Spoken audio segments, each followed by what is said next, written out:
ঐতিহ্যৰ সন্ধানত আজি আঘোণৰ পথাৰত নামিল মাজুলীৰ বনগাঁও শংকৰদেৱ শিশু নিকেতনৰ এদল ছাত্ৰ-ছাত্ৰী। বিজ্ঞান প্ৰযুক্তিবিদ্যাৰ দ্ৰুত উন্নয়নে অতি সুলভ কৰি তোলা নানান সামগ্ৰীৰ লগত ব্যস্ত জীৱনৰ সোণালী শৈশৱ আবদ্ধ কৰি ৰখাৰ এক পৰিৱেশৰ পৰা প্ৰাকৃতিক আৰু পৰম্পৰাগত এক পৰিৱেশৰ লগত ছাত্ৰ-ছাত্ৰীসকলক পৰিচয় কৰি দিয়াৰ লগতেই আঘোণৰ পথাৰৰ মাদকতা লাভ কৰোৱাত বিশেষ গুৰুত্ব দি বিদ্যালয়ৰ আচাৰ্যসকলে আজি সমীপৱৰ্তী পথাৰলৈ ছাত্ৰ-ছাত্ৰীসকলক লৈ যায়। পথাৰত প্ৰথমেই ছাত্ৰ-ছাত্ৰীসকলক আচাৰ্যসকলে লেছেৰি বুটলিবলৈ প্ৰশিক্ষণ দিয়ে। লেছেৰিৰ অসমীয়া সমাজৰ জড়িত চুঙা পিঠাৰ পৰম্পৰা সম্পৰ্কেও ছাত্ৰ-ছাত্ৰীসকলক অৱগত কৰে।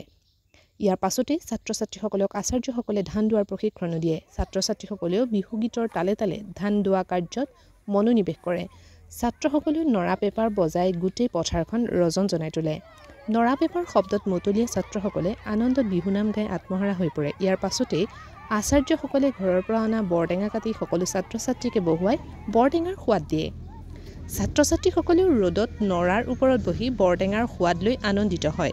উল্লেখযোগ্য যে বিদ্যালয়খনে অসমীয়া সমাজৰ ভিন্ন পৰম্পৰাৰ যিখনি পৰম্পৰা ইতিমধ্যে নৱপ্ৰজন্মৰ পৰা বহু দূৰলৈ গতি কৰিছে, সেইসমূহ পৰম্পৰাৰ লগত চিনাকি হ'ব পৰা ভিন্ন কাৰ্যসূচী বছৰটোৰ ভিন্ন সময়ত ৰূপায়ণ কৰি আহিছে।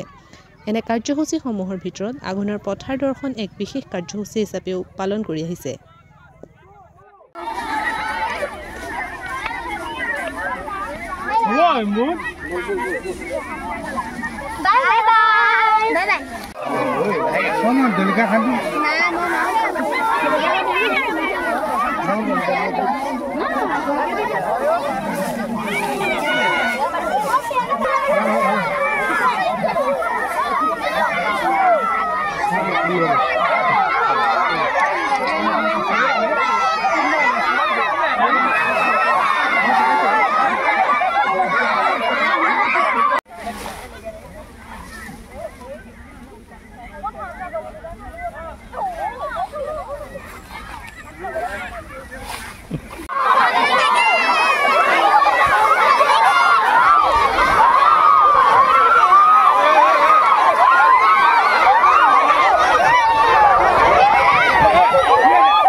আমি মাজুলীৰ বনগাঁও শংকৰদেৱ শিশু নিকেতন এই বিদ্যালয়খনে প্ৰতি বছৰৰে এই বছৰো আমি আজিৰ দিনটোত আঘোণৰ পথাৰলৈ আমাৰ সমূহ ছাত্ৰ ছাত্ৰীক লৈ আহিছিলোঁ।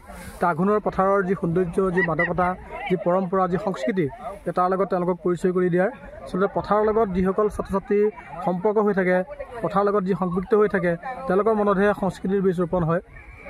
আমি প্ৰয়াস কৰিছিলোঁ যে ব্যক্তিগতভাৱে তেওঁলোকৰ পৰিয়ালসমূহ ব্যস্ততাৰ বাবে বহু ছাত্ৰ ছাত্ৰী পথাৰৰ পৰা বহু নিলগত থাকে, পথাৰ কি চিনি নাপায়।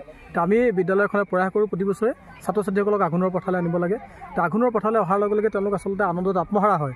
আঘোণৰ পথাৰৰ সৌন্দৰ্যই সুকীয়া সকলোকে আকৰ্ষণ কৰে। সমান্তৰালভাৱে আঘোণৰ পথাৰৰ লগত জড়িত যিখিনি পৰম্পৰা, যিখিনি সংস্কৃতি, তেওঁলোকৰ লগতো তেওঁলোকক পৰিচয় কৰি দিয়া হয়। সেইবিলাকৰ লগত তেওঁলোকে আজি লেছেৰি বুটলিছে, ধান দাইছে, ৰবাব টেঙা খোৱাৰ যি পৰিৱেশ সেয়া লাভ কৰিছে, নৰা পেপা বজাইছে, ডাঙৰি বন্ধা নিজে দেখিছে।